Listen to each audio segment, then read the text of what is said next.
ইফতারের পর আমাদের অনেকেরই চাওয়া থাকে কোল্ড ড্রিঙ্কস। কিন্তু প্রশ্ন হচ্ছে, এই কোল্ড ড্রিঙ্কসটা আমাদের জন্য কতটুকু উপকারী?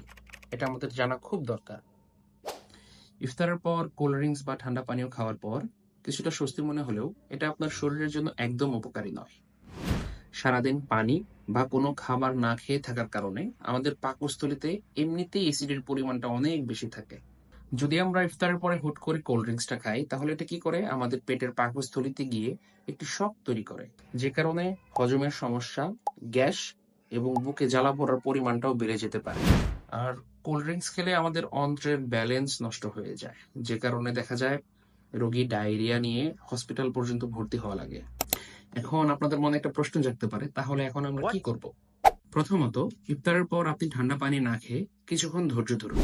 কিছুটা সময় পর আপনি গরম পানি অথবা লেবু পানি খেতে পারেন, যা আপনার পেটকে হজম শক্তি বৃদ্ধি করতে সাহায্য করে এবং আমাদের পেটকে স্বস্তি দেয়।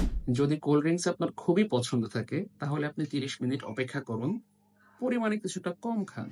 তো এখন যারা নিয়মিত কোল্ড ড্রিঙ্কস খায়, তাদের জন্য আমার পরামর্শ থাকবে ইলেকট্রোলাইট ড্রিঙ্কস, নারকেল পানি, চিরা ভেজানো পানি অথবা সাধারণ যে কোনো পানি আপনি পান করতে পারেন।